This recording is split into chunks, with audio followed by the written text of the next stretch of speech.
I'm going old school. I have to use my notes.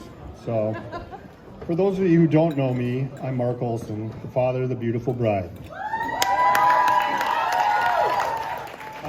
On behalf of Travis, Kristen, Kim, and myself, I would like to thank you all for celebrating Aaron and Charlie today. Before I get started, you should know a little something about me. First, I really don't like public speaking. One-on-one, I'm sure you all are very nice people. But as a group, I find you very terrifying. So just bear with me as I stumble through this. Secondly, some of you may have noticed today that with this fresh country air, my allergies have kicked in. Watery eyes, not being able to speak. Hopefully I can get through this without my allergies kicking in, so again, bear with me. First, I would like to recognize a few people. Special people who are not here. Sorry, I'm gonna do it. Yeah. Kristen's dad, David, and my dad, Arlen. Kristen and I were recently talking about how much they would have loved to been a part of today.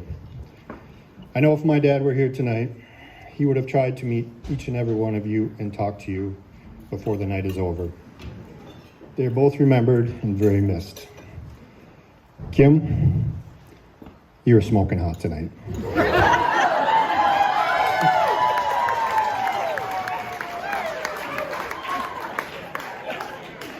You're as beautiful today as the day we got married. You are truly the backbone of our family. I can't imagine going the last 30 years without you.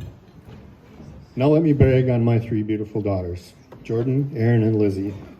I love you all so much.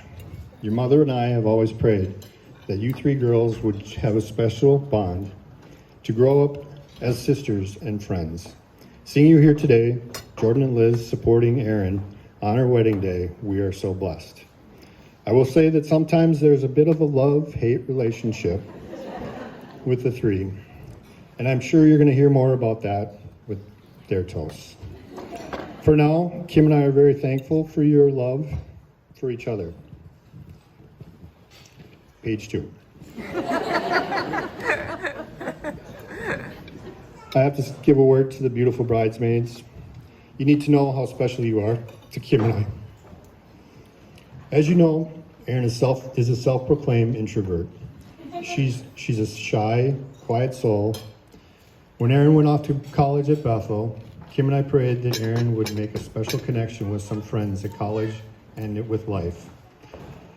You five are truly the answer to prayers and are true gems. Your friendship with each other is special and rare.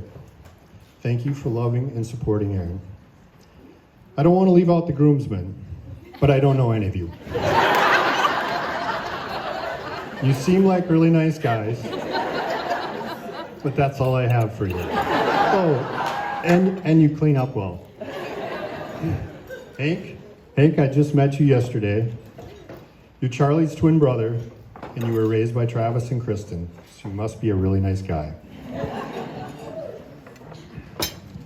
That brings me to Charlie. Charlie.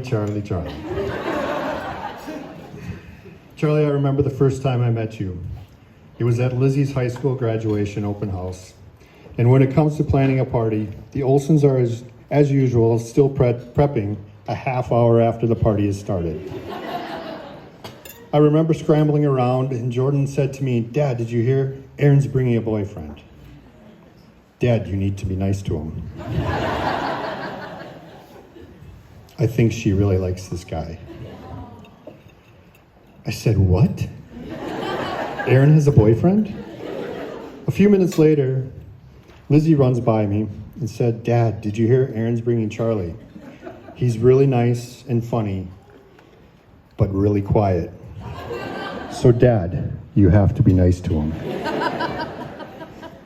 5 minutes later, Kim pulls me aside like I was in trouble, as she's done many times before.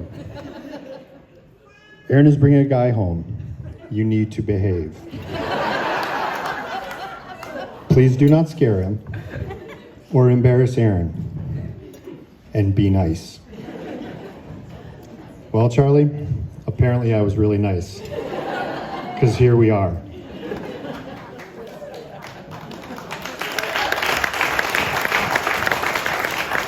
Charlie, you are a true blessing and another answer to prayer.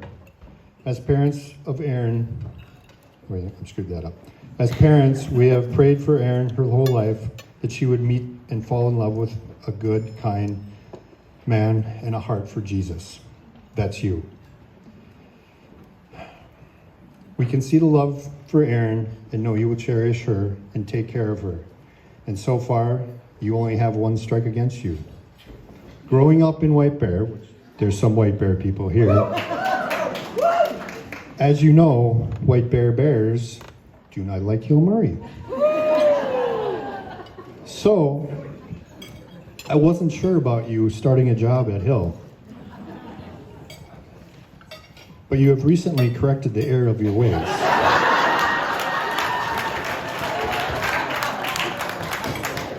New Life Academy is a much better choice. The strike has been removed. Charlie, we're happy to welcome you into our family. Travis and Kristen, it's been great getting to know you both over the past few months. Kim and I look forward to getting to know you better, and please know how very thankful we are for Charlie and his love for Erin.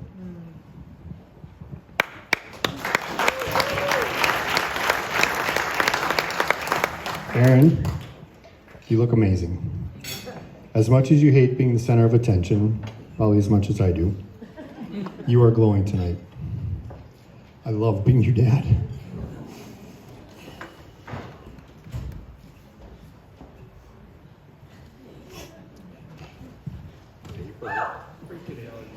Yeah, allergies. It's been a joy watching you become the woman you are today. You are sweet, smart, and compassionate. You have an amazing love for Jesus and such a strong faith. You are a very gentle soul, and I'm so very proud of you. It's an honor to be you, Dad. In the past few months, I've had a flood of memories of you growing up, remembering them like they were yesterday. It's amazing how fast the time has gone. I have two quick stories. I hope they're quick. At a very early age, I knew Erin was very talented. As a toddler, Erin always had a nook in her mouth. Visual, please. Upside down.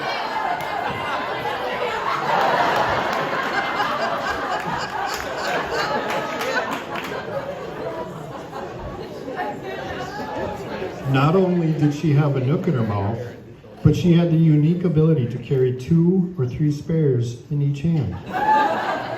She would come walking out of her room, having a supply of no less than 6 at the ready.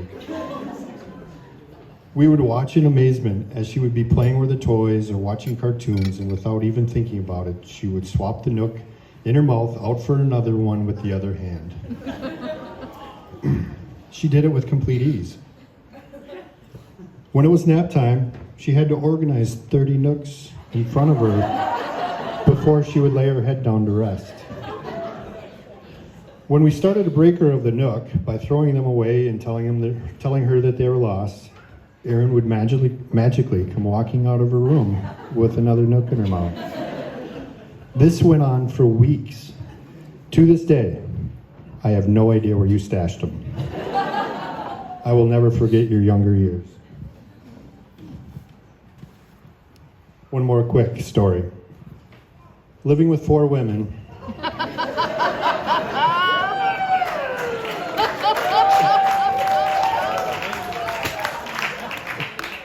I've always been the odd man out. I swear they can communicate without saying a word. As a father of 3 girls, you find ways to bond with your daughters. When Jordan started middle school, we started taking dads and daughters trips to the Boundary Waters with some of my buddies and their daughters. When Erin became of age to go, it was finally time. Quick side note, I'd like to publicly apologize to Liz because she hasn't gone to the Boundary Waters yet. Anyways, back to Erin. So off we went. Erin, myself, Uncle Mark, my niece Caitlin, my buddy Mike, and his daughter Rose. Because we like to hit the water early the first morning, We would leave the cities in midnight and drive through the night. This was the plan. The plan was the girls would sleep in the car and the dads would take turns driving and some of us could sleep. Well, the girls had a different plan. They didn't sleep a wink. There was a constant glow from the movies playing in the backseat, giggling, talking the whole way up. After an early morning tow to the lake we were camping on, about an hour of canoeing, finding our campsite, another hour of setting up our camp, I noticed the other girls were getting kind of quiet. With everything set up, I was sitting on a rock overlooking the lake, excited for the weekend with Aaron. Aaron came and sat down beside me, cuddled up under my arm. I was thinking this is going to be an awesome weekend. A couple minutes went by and I heard some sniffling. I looked down at her and she had big crocodile tears running down her face. I said, "Aaron, what's wrong?" There was a brief silence. She looked back up at me and said, "I want Mom."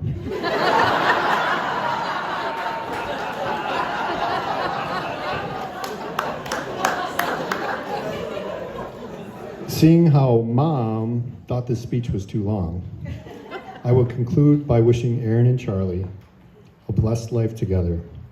Mom and I love you both. So please raise your glass and toast Aaron and Charlie. Cheers.